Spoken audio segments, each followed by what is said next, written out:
This episode of Unqualified is brought to you by State Farm, who has surprisingly great rates for your auto insurance. In 1999, my mom recorded me in our family room, delivering the lines for what I thought was a horror movie. My mom read the other roles, and I thought she gave a much better performance than I did. There was even a moment when I seriously considered not sending the tape because that would require a trip to the post office and an entire day's salary for postage. Not that I had a paying job. I was surprised when I received a phone call asking if I could audition in person. Then I realized that the casting director must have mixed up my tape with someone else's. I could have pointed out the error, but I'd never been to LA and wanted to go. So my parents gave me airline miles, and I flew to Los Angeles, Burbank actually, where I auditioned every day for a week and slept on 3 different couches. At the week's end, my friend with the least comfortable couch offered to drive me to the airport, and because at the time it was hard to find good Mexican food in Washington State, I wanted one last burrito. My pager began buzzing just as our nachos arrived. There was a payphone in the back of the restaurant, and when I returned the page, I was told that I got the role. It was one of the biggest surprises of my life. I was also surprised to learn that Scary Movie was actually a comedy. This was after my audition. Speaking of nice surprises, State Farm provides coverage that meets your needs at a surprisingly great rate. Like a good neighbor, State Farm is there. Call or go to statefarm.com for a quote today. Today's guest is author, actress, producer, and TV host Padma Lakshmi. You might know her as the host and judge of Top Chef, the writer of one of your favorite cookbooks, or as the creator and host of the recently released and very timely Hulu docu-series Taste the Nation. With Taste the Nation, Padma celebrates the food and experiences of American immigrants and Indigenous people, so in addition to making me incredibly hungry, it really got me thinking. There was one quote in the pilot that I found particularly inspiring. I can't remember the exact words, but it was something like, if we try to understand each other's foods and cultures, we can open up doors. I really enjoyed talking with Padma, and I hope you enjoy the episode.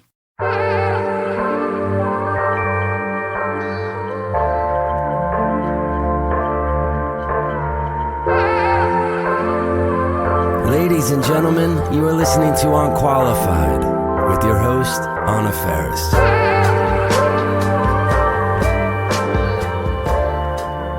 I know that you have been so active in the human rights world.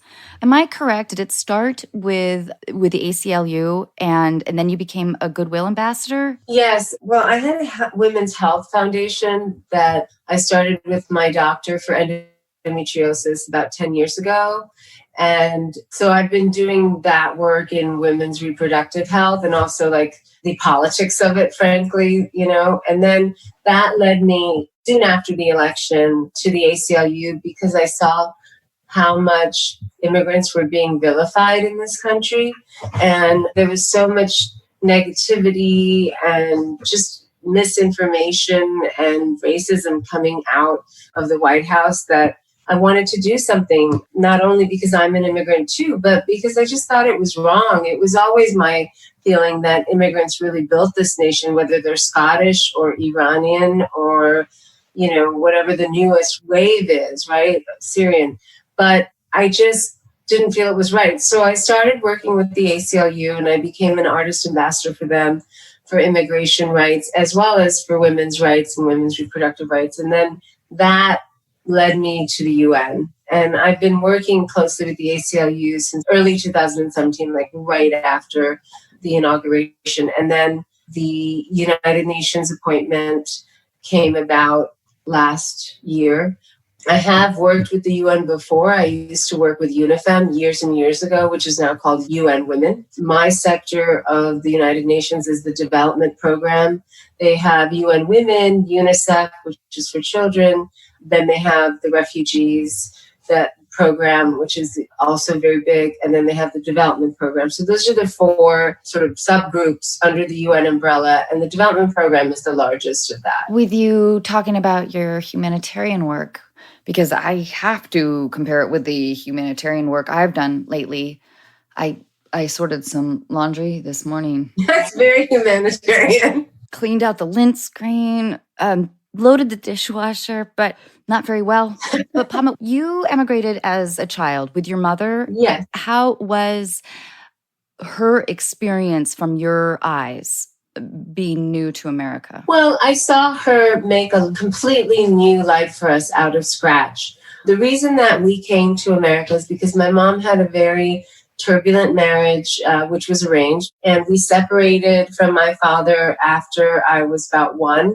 And then she divorced my father when I was 2, and then came to America. And then I stayed in India and came over here when I was 4. So from the ages of 2 to 4, I didn't really see either of my parents.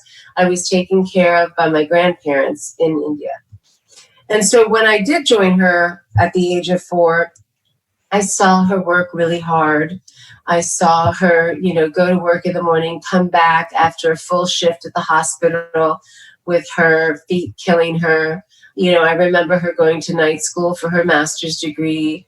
And, our household was a female-led household in New York City. And so I grew up very cognizant of how incredibly hardworking and amazing not only my mother was, but a lot of the people around us. I grew up seeing immigrants from all different countries in New York be really part of the fabric of the community and active players in shaping the economic sectors and the social sectors and all of that. I guess I had the benefit of growing up in New York City and seeing so many different kinds of faces speaking different languages, all working together, cab drivers, nurses, surgeons, lawyers, school teachers, what have you. So this idea that Americans needed to be white and America was only for certain immigrants and not those from shithole countries, really upset me. And that's what made me get involved with the ACLU.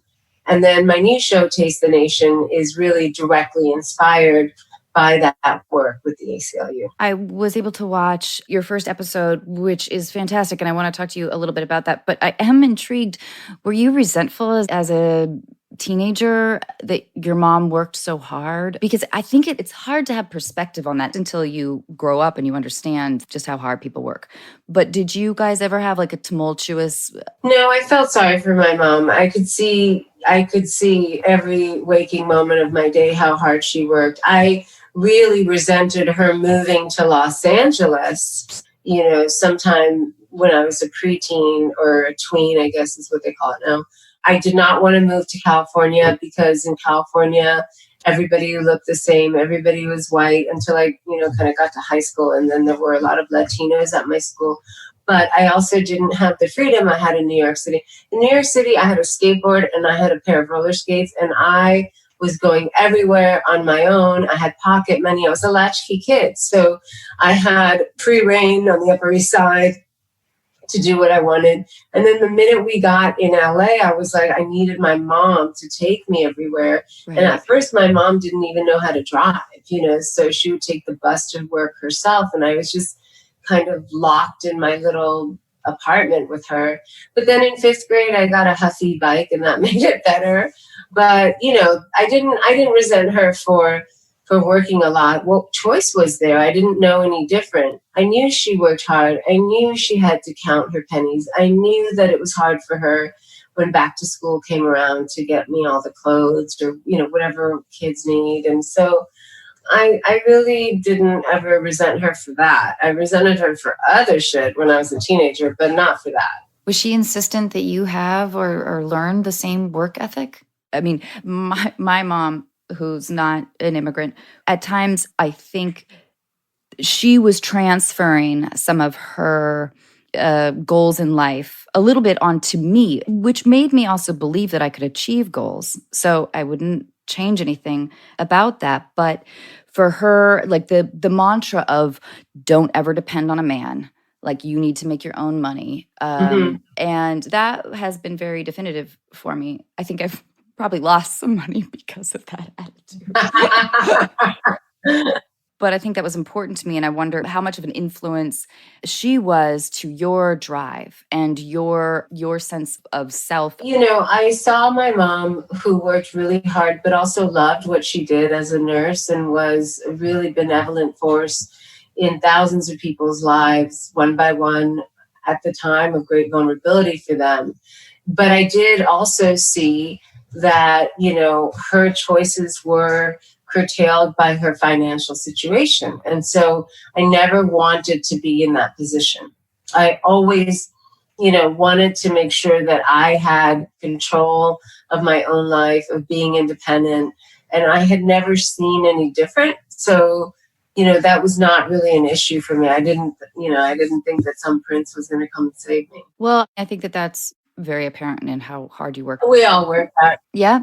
So I wanted to talk to you about Taste the Nation. It's a great show, and I love the concept of uniting people through, I guess, like the simple necessity and appreciation that we have as humans of food and how it's reflective on different cultures. I love how you speak about, corn and flour. First of all, let me tell our listeners, and please chime in, Padma. Padma's new show on Hulu airs June 19th. Yeah. And it's called Taste the Nation. And your first episode, you go to El Paso and then Juarez. Mm-hmm. It was fascinating to hear from restaurant owners and cooks and people from the community in El Paso and Juarez. You have people who have different political beliefs, and they work together every day. One of the reasons that, as I said earlier, I wanted to do the show is because you heard a lot of different things being said or a lot of different narratives about immigrant populations, but you didn't hear from the immigrants themselves. And so the story was being shaped a lot of the time by people who had no idea what they were talking about, i.e. President Trump, Stephen Miller, Steve Bannon, et al. And so I just wanted to give the microphone to people who don't always get it. And I wanted these immigrant communities to tell their own story themselves. And also, it bothered me that there was some arbitrary notion that some people were American enough and others weren't.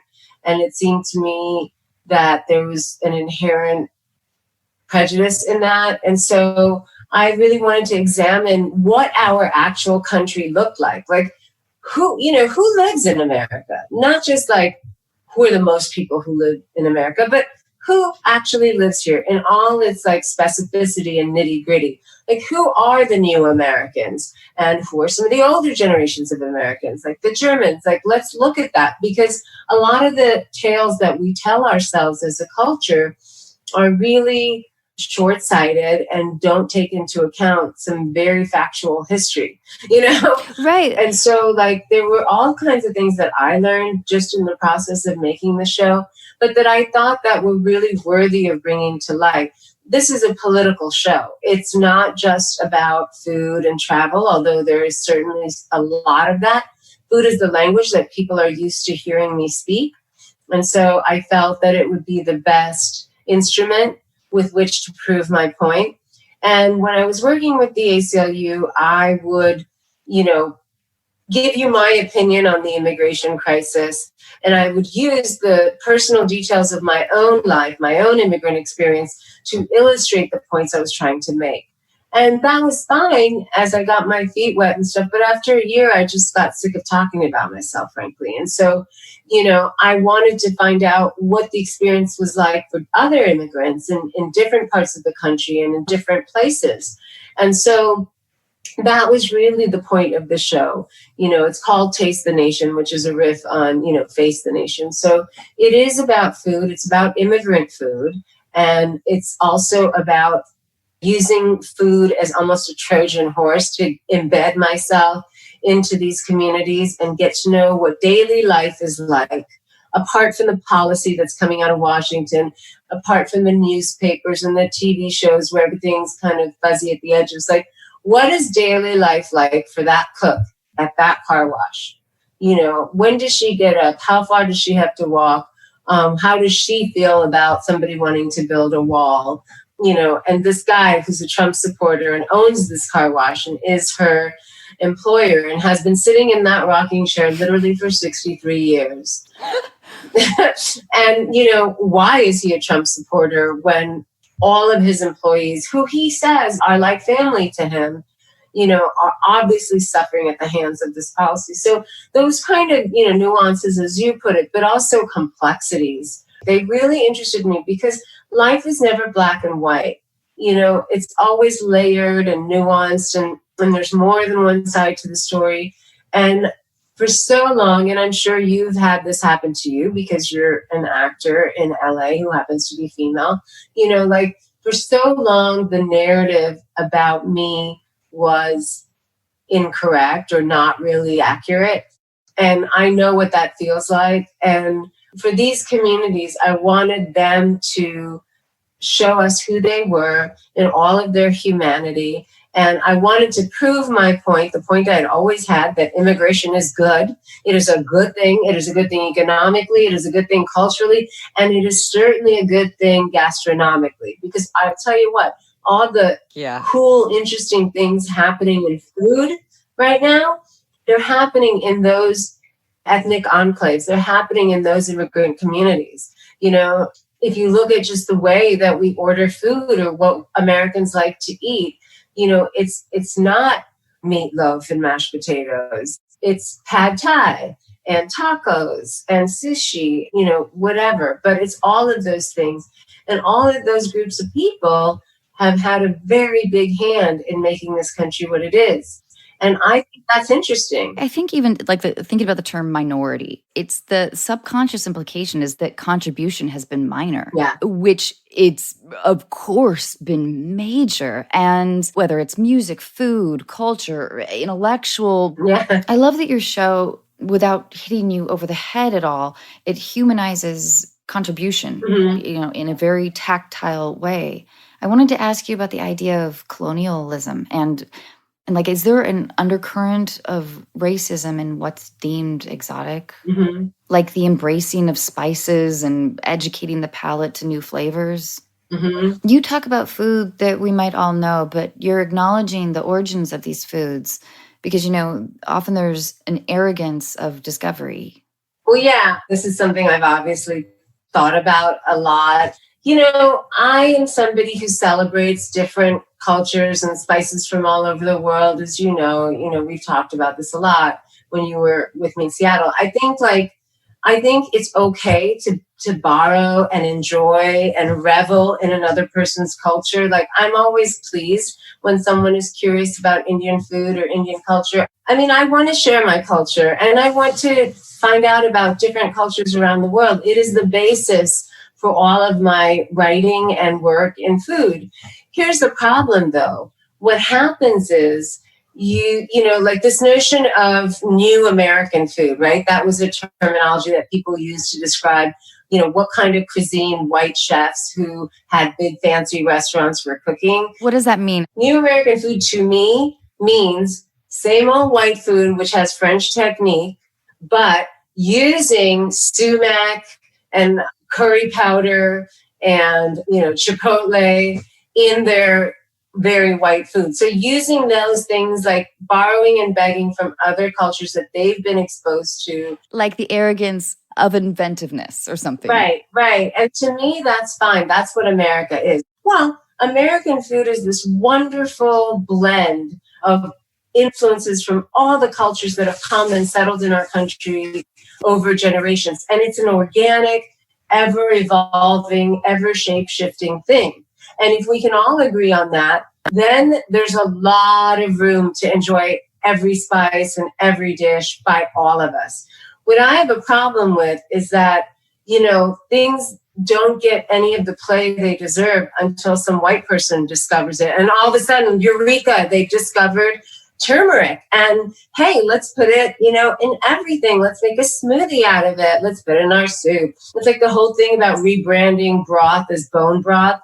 Broth is made from bones. So I don't understand what the difference between regular broth and bone broth is. $7 maybe. Yes. So it happens with major publications. Like you need to just look at the names of who all the editors are of your major food magazines and major newspapers' food sections, and it's often white people. And then all of a sudden it's like, I'm going to write you a recipe for Guyanese curry. And it's like, well, why don't you ask your housekeeper who takes care of your kids and has been cooking your Guyanese curry to show us?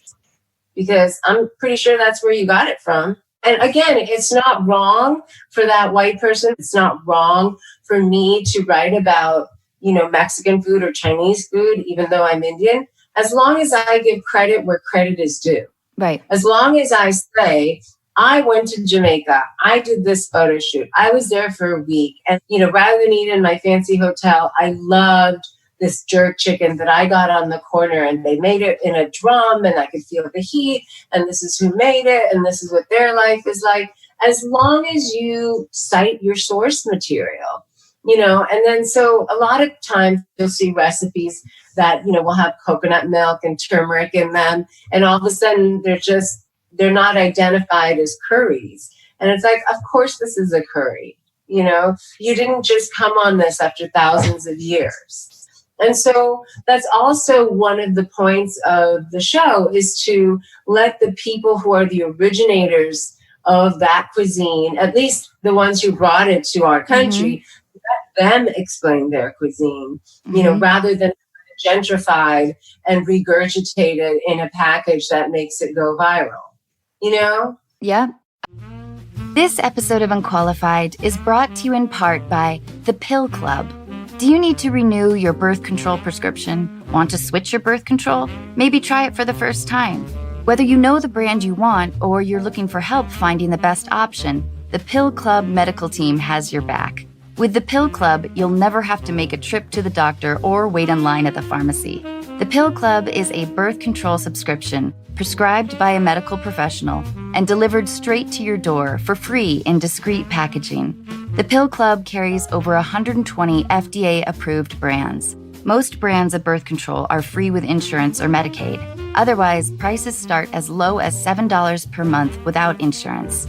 Right now, when you go to thepillclub.com/unqualified, the Pill Club is offering a $10 donation to bedsider.org for every unqualified listener who becomes a patient. Your donation will help low-income individuals get access to birth control through bedsider.org. That's thepillclub.com/unqualified to get your first birth control care package. That's thepillclub.com/unqualified to get your first birth control care package and donate to help more women in need of affordable birth control. Remember, thepillclub.com/unqualified. You must use the link to make a donation. She was so cute. I thought it was fascinating that, I can't remember his name, but a chef on your show, he was the young chef who didn't love to use flour. Yeah. Right. And I thought that take was fascinating. I love the idea of honoring a tradition and a culture that has maybe not felt as honored in this country of America as they should for like everything that they have contributed. I'm still thinking about the idea of xenophobia and its relationship to food. Well, they occupy different sectors of your brain. Right. But they shouldn't. Food is political. Right. So that's the point. Like, remember when all this family separation was going on at the border and, all these people were protesting when Ted Cruz was sitting at a Mexican restaurant? It's like he's happy to eat tacos, but he doesn't give a shit about the people who are making his tacos. So that's the thing. Like, we seem to think that there are some people whose humanity has less value than other people's humanity. And we do it at a national level because it's kind of in the abstract and we don't have to be held accountable for it. So what I mean by that is, you and I are normal people. So if it was a rainy night and some woman knocked on your door and had a baby in her arms, like, you would let her in. If she said, help, my car broke down and I don't know where to go and it's pouring rain and my baby's hungry, you would say, come in, let me give you a towel. Let me give your kid an extra t-shirt that's dry. Here, we have some leftovers, from dinner. You're welcome to them. And you would let her have a place that was warm and dry to sit, right? Right. because that's what human decency commands. But somehow we forget that human decency when we're talking about our borders. And that's wrong, because this is a land of plenty. We have enough for everybody. We really do. And if you look at the patterns of economic downturn and upturn, especially like in a city like New York, where we do have a lot of immigration, and then you look at periods when immigration went up and down, you will see that the times when we actually had a lot of immigration is the same time when the economy started to pick up. Every type of worker is needed in our economy, the surgeon to the gardener and everything in between. I love it that you do stress the idea, which I believe is true, that we do have plenty. We have a lot of resource here in our country in terms of agriculture or, geography. So this idea should be almost nurtured and cultivated. And we should really appreciate that we have a special country in that way. And I love it that your show really does address those ideas. And you're not judgmental. People feel free to express their opinions. I love that it really accomplished the promise of your show. Thank you. I think the coolest thing, look, the reason that America is world dominant is not because of our military. It's not because of our capitalism, although that helps. But our capitalism, which allows our military dominance, again, has been built on the backs of immigrant labor. And even our pop culture. So everything from Michael Jackson to, NBA stars, every community has contributed to the glamour and mystique of American culture. And American pop culture, from Coca-Cola to McDonald's, like it or not, is world dominating. And it's because as a culture, we're able to take the best things from each of the cultures that live here and spin that into something wholly new and uniquely American. And that is what makes us cool. That's what separates us from, most of the countries in the world. And we should understand that. We should understand that this is one of our biggest benefits. And it's actually like a point of pride and a source of strength for us. Yeah. It's not something that we should be threatened by. And I think there's a lot of fear mongering right now out of this administration. They're going to come here. They're going to, rape your women and murder. They're going to bring gangs. They're going to take your jobs. No, they're not. They're not. If they were, then that little lady that you see cooking the, chili rellenos, if that was so, she wouldn't be able to walk across the border every day and keep her job for 36 years. You know why?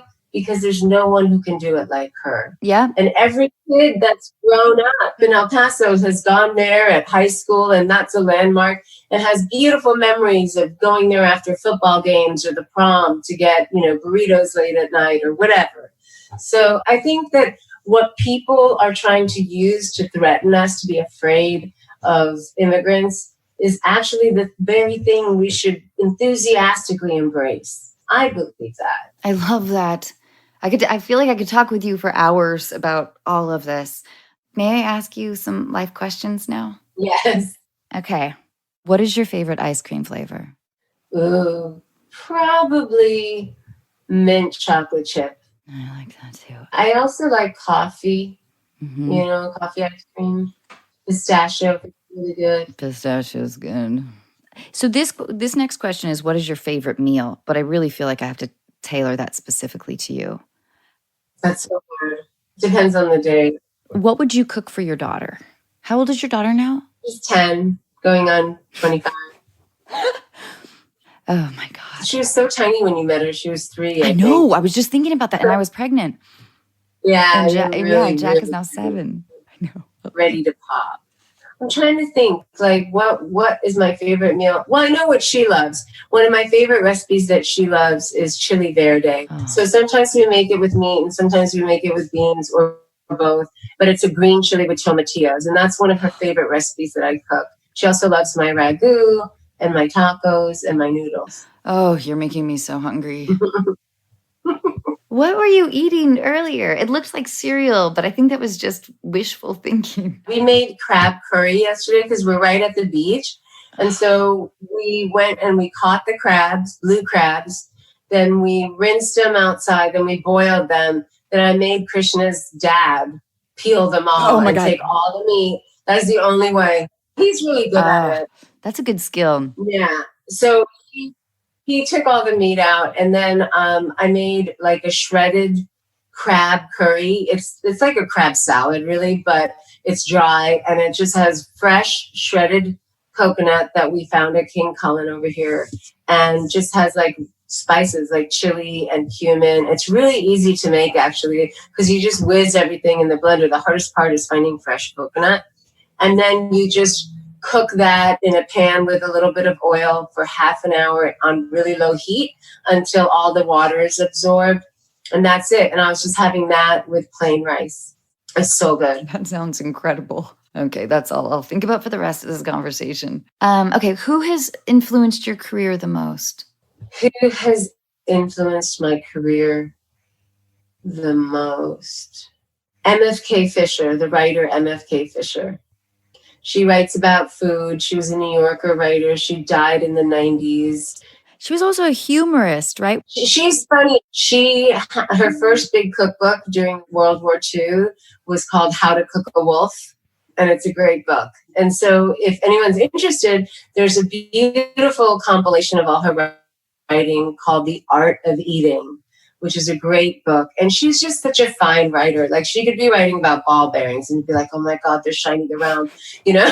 So I really loved her writing when I was first discovering it in my 20s, and Calvin Trillin. I mean, writers influenced my work more than anybody else, because I didn't really see anybody doing what I do on TV until I did it, you know? There weren't that many cooking shows. Julia Child. That's right. You know, I watched that.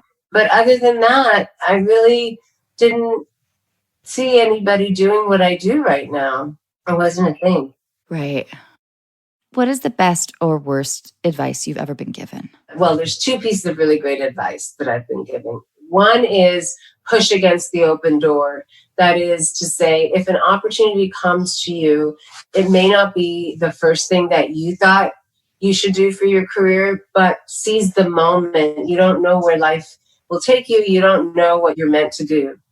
And the second piece of great advice is, whenever possible, in a business negotiation, in a romantic relationship, when you're trying to discipline your children, in any exchange, do your best to try and understand what's most important to the other person. That is to say, try as much as you can to walk in their shoes or have empathy for their experience. Because in a good negotiation, for example, nobody gets 100% of what they want.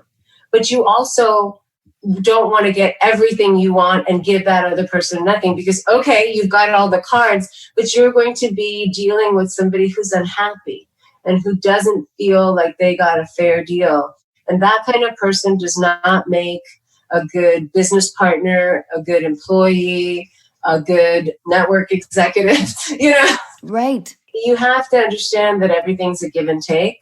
And that's what I've realized most in my career, doing, you know, 1,000,001 things for the last 20 years.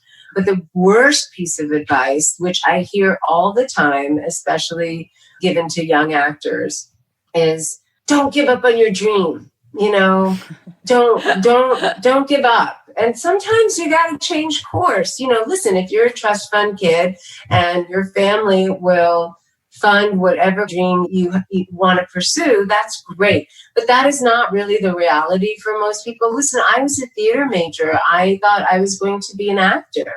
And, you know, at some point, there was a moment in my late 20s, early 30s, where I was making most of my living as an actor, but I was still writing for magazines like Harper's Bazaar and New York Times and stuff. And I was still, you know, modeling occasionally because the money was good when I could get it. And then I had done, you know, this cookbook and then the cooking show. And so all of those things together made my living.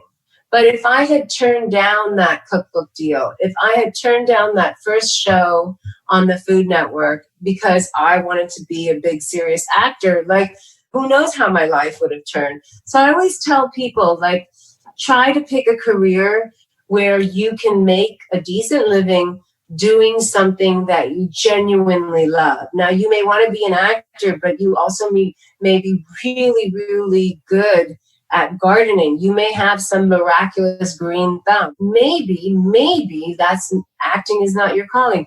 Maybe you're going to be like the most kick-ass, sought-after, she landscape artist. You don't know, but you have to be open to that possibility. Right. And for me, I didn't even have access to a lot of the auditions that my girlfriends who were white had, because they didn't see me like that. You know, I feel just as American as anybody else because I've grown up here since I was 4. But the world didn't see me like that. This goes back to what you were talking to me about before. The world saw me as exotic, you know. Well, exotic to whom? Right. And that's changing a lot. That's much better. But, you know, it's still really hard. I mean, it's hard for women, even if you are, you know, Caucasian and blonde haired and blue eyed. It's just difficult. When I had black hair for a while, and this is like total white girl experience, I would go out for fewer parts, but more intelligent. Yeah. And I didn't get a lot of them. My sweet spot was bleach blonde stupidity. Were there any books that made an impact when you were younger? Maybe at age like 14 or 16, or as an adult? I remember reading The Outsiders by S.C. Hinton when I was in 8th or 9th grade. And I remember that really taking my breath away. I remember, you know, some of the most beautiful writing I found is, you know, from Joan Didion. She, you know, Play It As It Lays and other books by her. I love Mary Carr. I mean, that I read as an adult. But The Liars Club, I think, is a really extraordinary book. So is Bastard Out of Carolina. Oh, yeah. That was such a good book. I got to read that again. Yeah. Also, like Barbara Kingsolver. Yeah. You know, The Bean Trees. Those books I really, really loved. I also really loved like Joseph Conrad. Those kept me riveted because the writing was so magical in them and so kind of lyrical, but ominous. And so I had a wonderful teacher in high school. I had many wonderful teachers, but I had one teacher in particular, Mr. Russell Smith, who was my AP English teacher, and he was fantastic. And I remember I wrote this essay and I compared F. Scott Fitzgerald's The Great Gatsby to Dallas and Dynasty, because I was saying, Yeah. I was saying like I couldn't relate to it because you know, here I am sitting in the Hamptons saying this, but like at the time, you know, I was like, I can't relate to like beach parties and East Egg and West Egg, like in the Roaring 20s. I guess what I was saying without saying is these are white people problems. But, Yeah. you know, and he gave me an A-, and I was really pissed.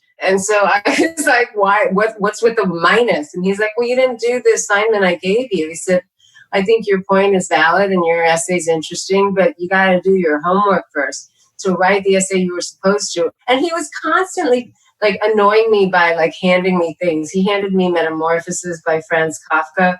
And I was like, why do I have to read this? No one else is having to read this. He's like, because I want you to read it. He's sadly passed away now, but he really cared.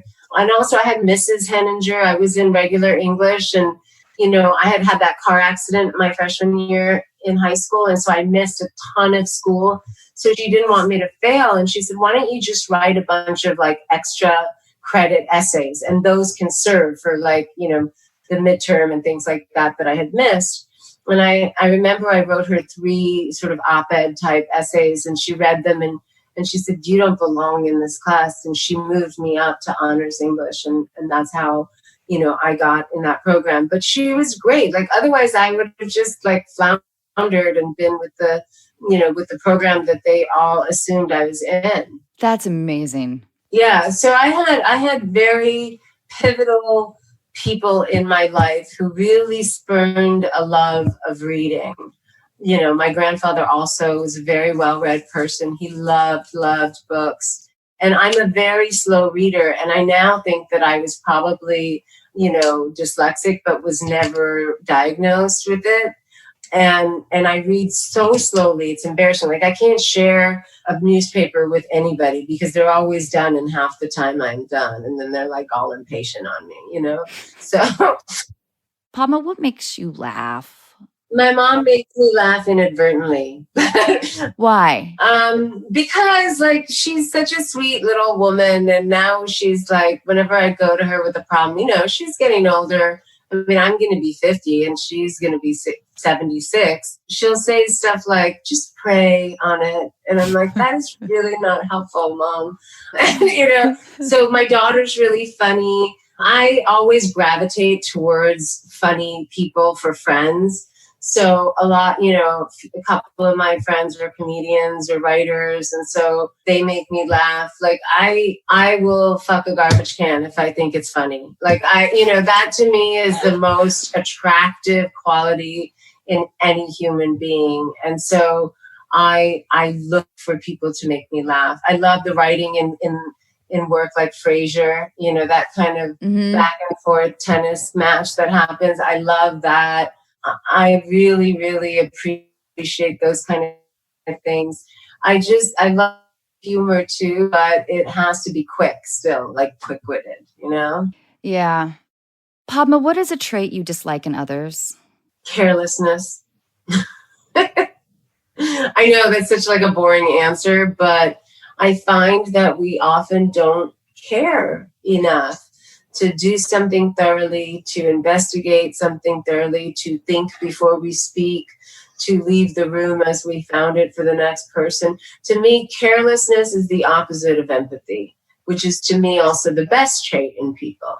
Can you tell the difference when a dish that you're judging on Top Chef has been made with care and love, and maybe one that is technically superior but lacking the same care? Yeah, of course. So, you know, you can see something that's technically really well done. You know, the chopping is on point. That means that every piece is equal to the other piece. It's not sloppy. It almost looks like it's been cut by machine. And the meat is cooked perfectly and it's seasoned perfectly. It's not too salty. It's not too bland. But there's no soul. You know, that can be the case too. Somebody can be super careful, but just not have a sense of taste or have that palate to realize that all of the skill and of execution that they're bringing to this dish only serves the creativity of their palate.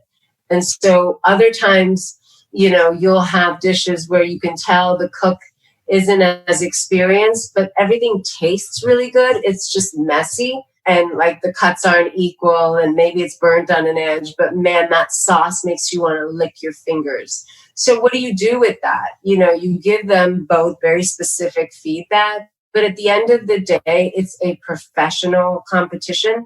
And the show is so hugely popular within the food industry that we attract such a high level of talent. So, you know, usually there's several people who have both the creativity and the execution and the heart and soul.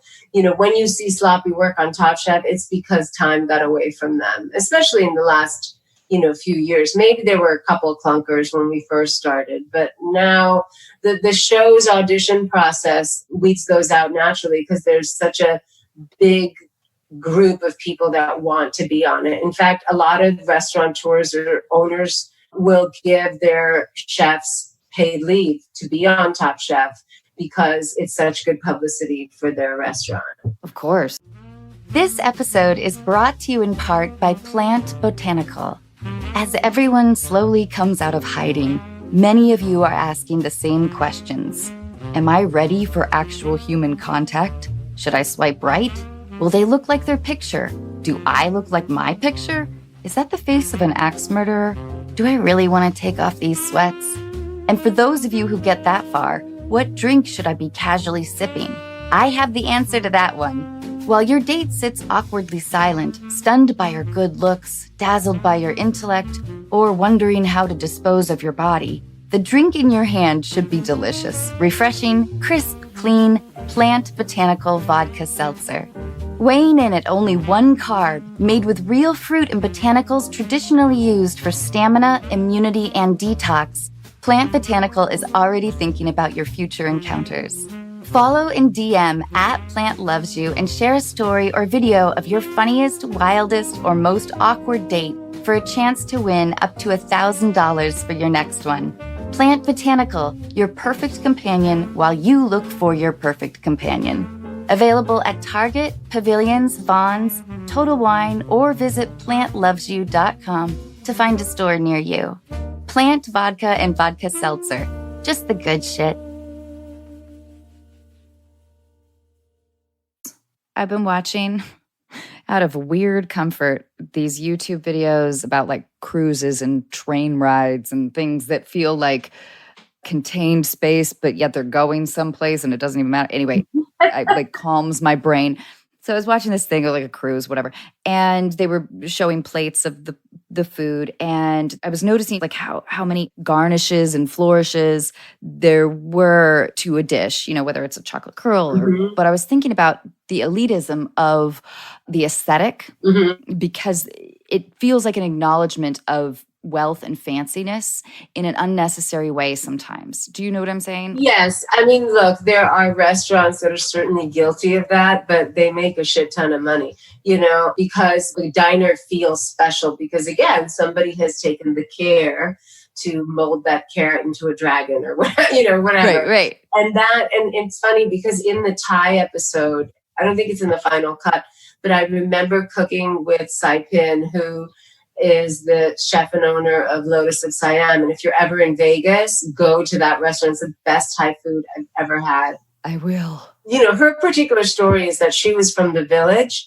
and she had 9 siblings or something. She had several siblings. And then she was found in a market and brought in to work as kitchen help in the house of a very wealthy aristocratic family.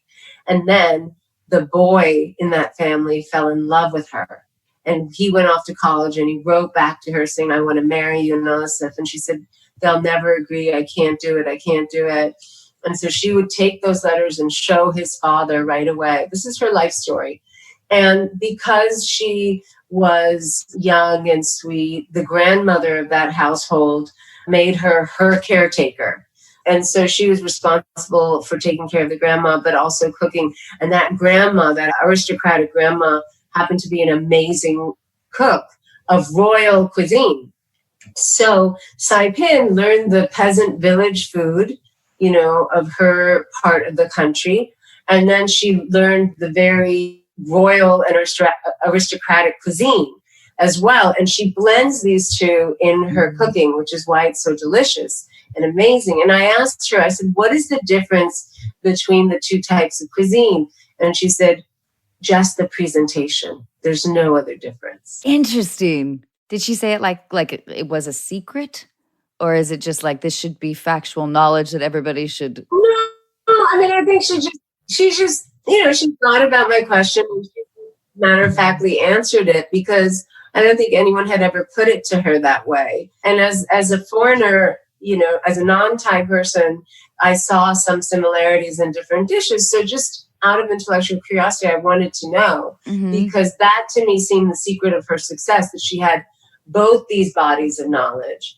And her food also is very beautiful and looks lovely and is different than, you know, the Thai takeout that I get on a Thursday night with Krishna, you know, at home, you know, biked to me and delivered. So she was saying that that's the case. I think there's room in the restaurant industry, especially now with so many restaurants closing due to COVID and so many people out of work in that industry, for every type of food and every level of food. But, you know, to me, honestly, if I was in LA and you said, all right, let's go hang out and let's go eat, and you gave me a choice of going to a really great restaurant that, you know, we could only get a reservation to because it was you or me, and it was really fancy and it was expensive and there were white tablecloths, or we could go to the food trucks that you've loved in Venice, I would say we're definitely going to the food trucks.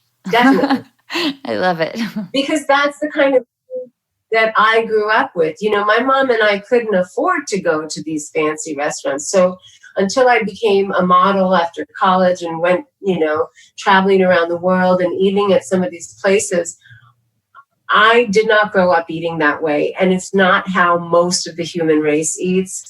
And it's not the food that's interesting to me. Like the trends don't come from there. The trends come from the bottom and trickle up. Right. This is not on my list, but I did want to ask you, what food requires the fewest ingredients but the most skill? And I asked that question having attempted to make bread and pasta or even like a good omelet, like these things that seem simple in a cookbook because they truly only have like 4 ingredients, but just for whatever reason, the magic isn't there because I'm not skilled enough. I don't know the feel of something. My mom makes great bread and she always talks about the karma of bread and how really? she can, yeah, and how she can feel like if it's going to be great and how like, and she nurtures it just by looking at it. I don't have that relationship. No, your mom is actually hitting on something. You know, in India, in Tamil, which is the South Indian language that is my mother tongue, they have a saying that says her hand has an aroma to it. And that is the touch of a good cook. You know, that is what your mom's talking about. She really has, you know, and I mean this in a good way. Like she has a sensorial, hedonistic relationship to the material she's baking with. How beautiful. How beautifully put.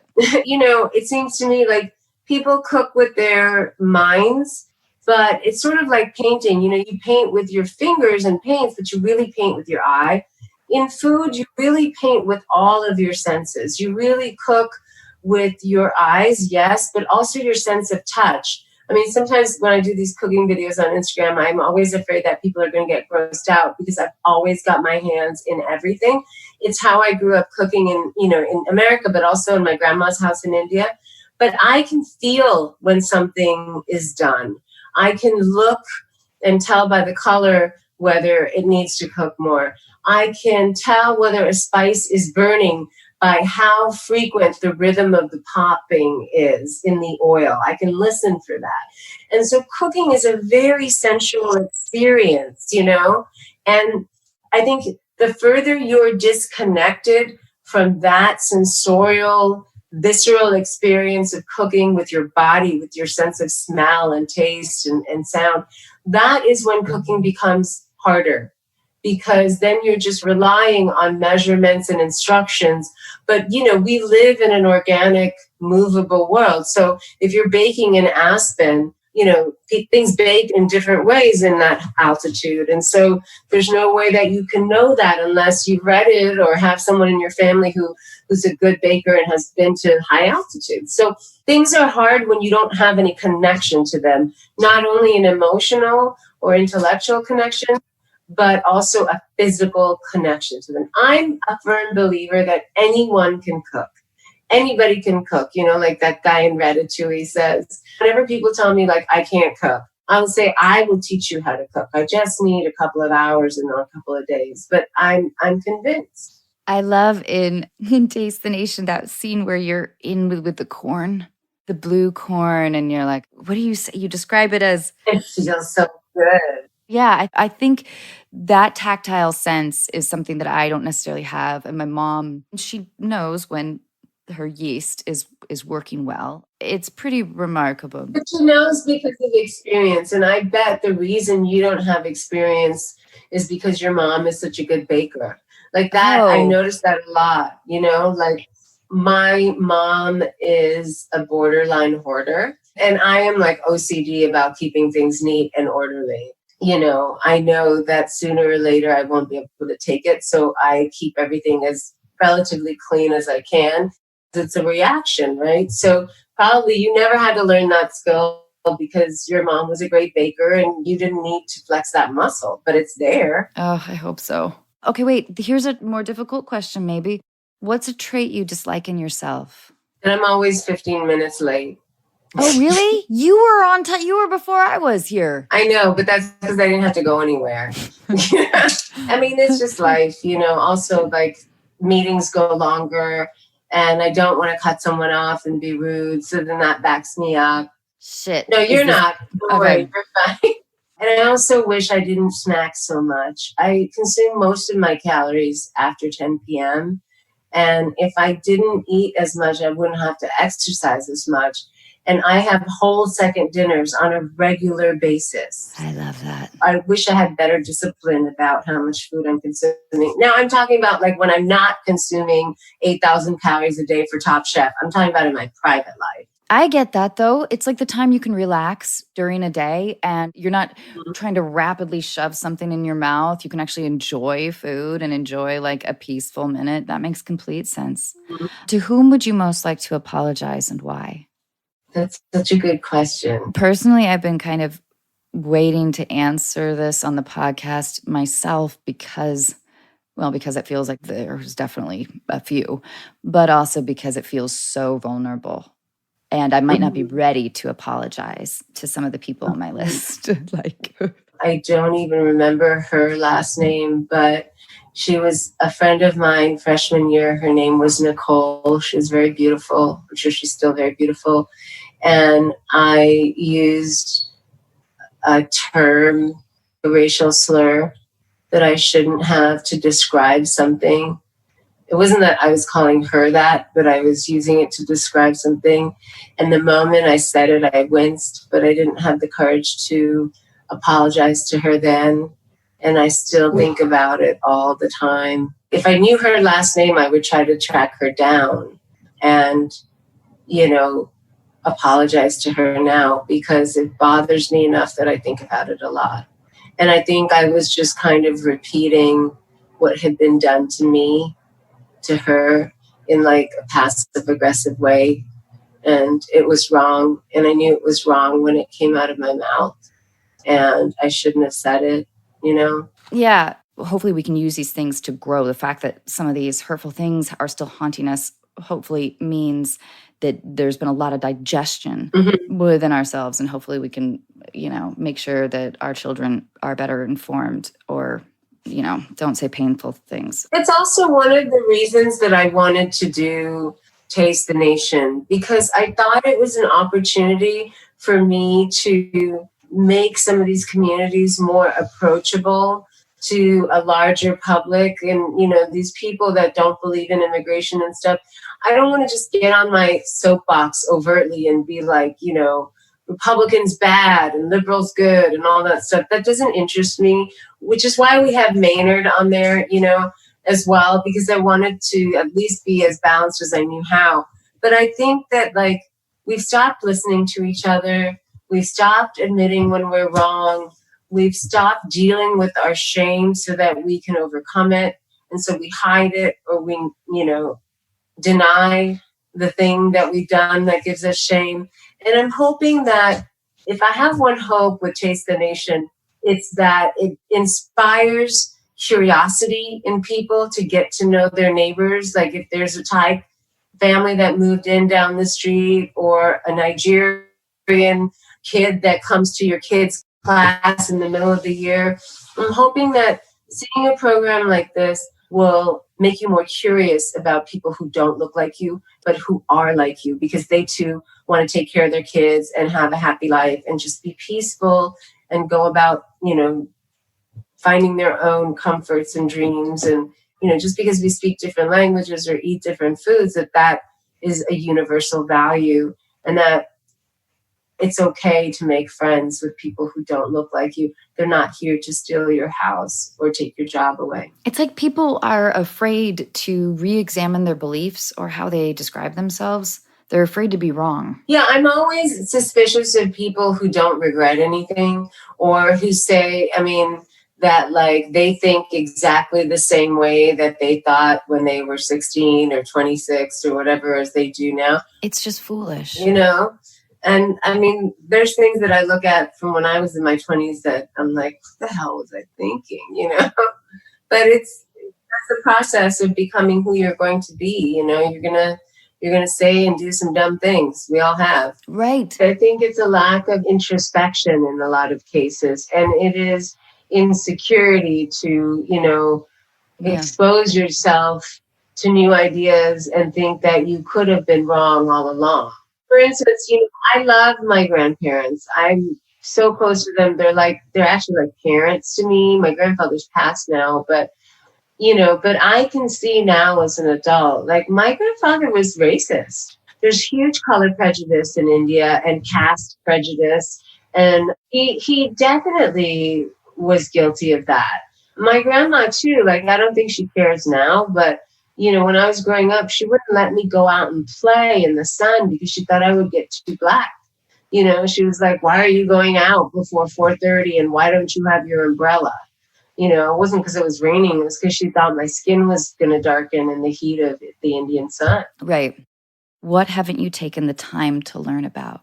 Lots of things. I wish I could swim better. I wish I knew how to ski. I wish I knew how to play tennis. I wish I didn't need another member of my staff to do anything on the computer except for email. That's a good one. I wish I remembered how to change the oil in a car that I learned when I was 16 and wouldn't even know how to find a dipstick now.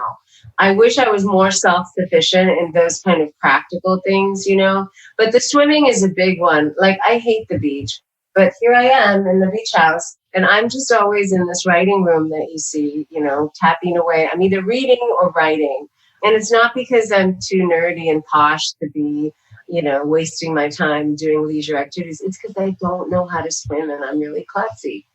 So, I'm with you on that. I don't, probably like most people, I don't love to do things I'm not great at. Mm-hmm. And swimming, I feel very out of control, especially in the ocean. Yeah, I'm scared. What is frustrating is that it feels like there's not enough time. And I also feel a little bit too old to confront everything that, that I don't feel great at, that I would like to be good at. Well, I feel like a fool. I feel like a klutz. Like, I went on a dumb bike ride because I wanted our family to do something all together. And I skinned my knee so badly. And I've got this big old black mark. It's actually purple on my knee. And it took me years to get rid of my drunk girl legs. Like, I've always been klutzy. I've always fallen. It's because I have very little feet compared to my height. I'm not proportionate at all. I have a size 8 foot, but I'm 5'9", and I should probably have a size 9 or something. So, like a flagpole. I'm not very solid, Can you dance? I'm a good dancer. I love to dance. All right. And I'm very happy that Krishna got my hips. Nice. Okay. Who, living or dead, would you invite to your dream dinner party? Muhammad Ali, Dorothy Parker, Lenny Bruce, and Clark Gable. Oh, all right. In one word, how would you like to be remembered? A toss-up between kind and smart. Do you think your relationship with how people perceive you in terms of your intelligence, has that been a weight in your life? And I say this because I've made a living off of playing dumb characters.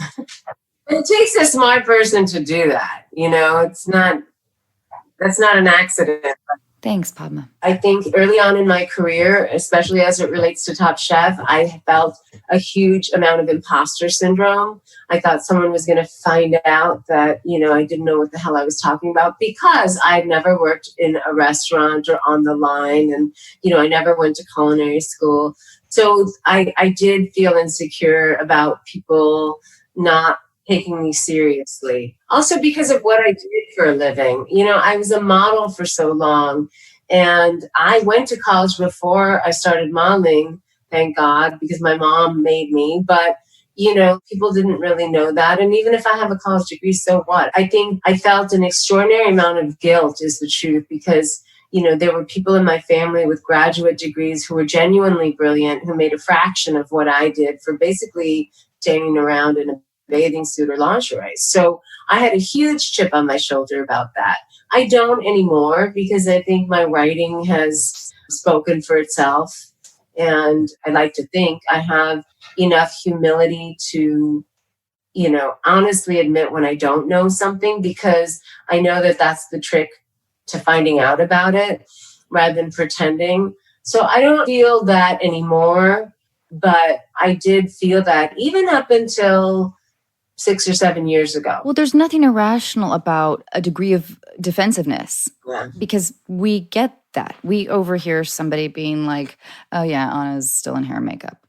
Or like, I don't know, there's like something wrong with her bra or just the little infiltrations. Oh, I know exactly what you mean. It's like a trivializing of my needs. Yeah.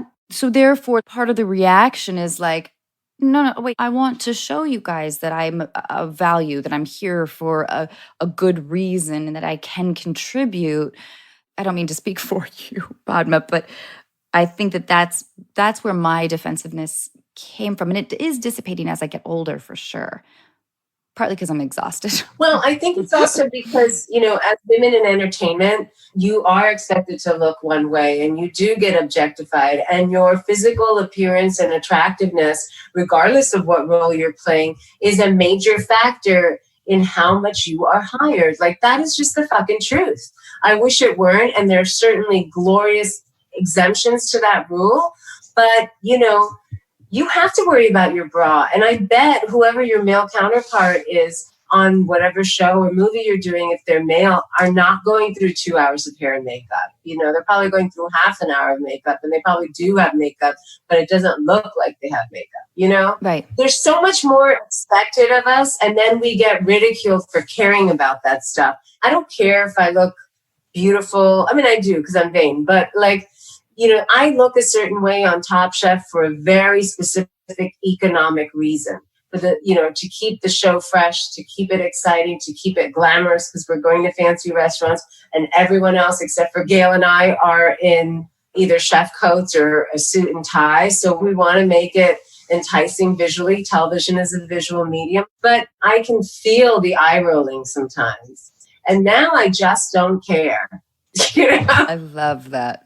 Padma, when you resume filming Taste the Nation, how do you feel about bringing along an actress to, help taste things? Sure. You can come on a ride along with me. Yeah, I want to do a ride along with you. That'd be awesome. What was your favorite episode to shoot? Or what surprised you maybe the most? The German episode surprised me the most. That was kind of a fun episode that didn't have like a lot of the heaviness of some of the other episodes we do. But I really learned a lot. Like, I learned that there were 2 very popular, successful German language newspapers in the 1920s in Milwaukee. I learned that you could put your child in the Milwaukee public school and have them go learn all of their subjects in German, like not as a second language, as a German immersion program. And then with both of the world wars, nobody wanted to identify as German. So they, painted over all their German signs, all that stuff. I learned that the pH of the water in Milwaukee is very similar to the lake in Munich, which is why beer culture proliferated so well. Oh, interesting. But the most important episode for me was the African American episode. We shot the Gullah Geechee community in South Carolina and the Sea Islands, specifically St. Helena. And that was a very gratifying episode to me because, while obviously African Americans aren't considered immigrants, they are the product and descendants of forced migration.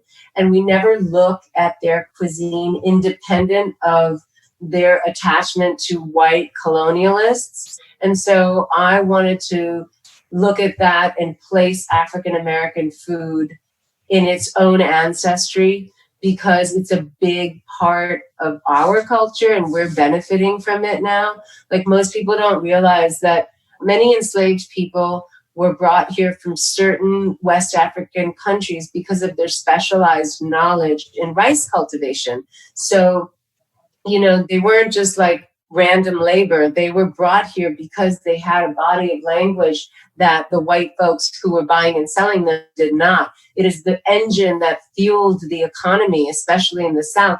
And the Northerners are not, free from that stain because there were insurance companies in New York who you could insure your slaves like you insured your house or, now your car. So I learned all this stuff in the research of it. And I was really happy to be able to do the African American episode in that part of the world because Gullah Geechee culture is very well preserved because they hadn't built bridges. I've heard the term Gullah Geechee, but can you tell me what it refers to or what it means? Well, it's just all the African American people who are descendants of enslaved people who came to the Carolinas and Georgia specifically. are called Gullah Geechee. That name, it comes from the African language and the African tribes, depending on which scholar you talk to. And, 40% of America's enslaved labor came through the port of Charleston. And so it was the first stop for a lot of African enslaved people when they first got here.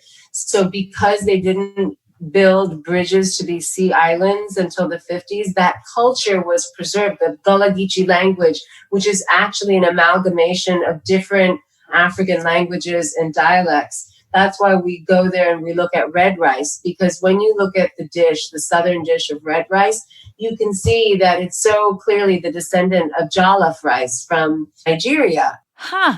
And so I wanted to look at that because we never think about African American food on its own. We think about soul food. Well, what does that mean? That's like just this general term. Or Southern food.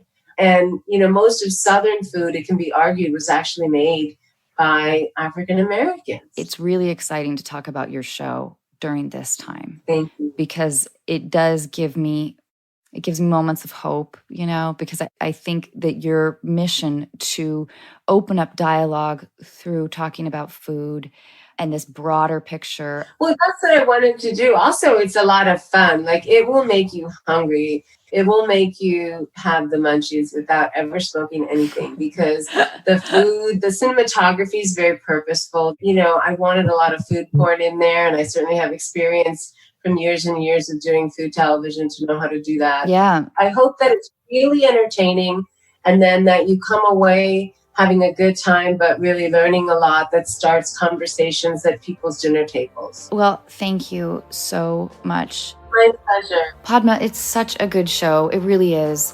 I love it that you're speaking to this big, broad issue, which is the idea of creating community that appreciates each other and how we can grow and learn. Thank you, Padma. Thank you. Bye. Bye, Padma.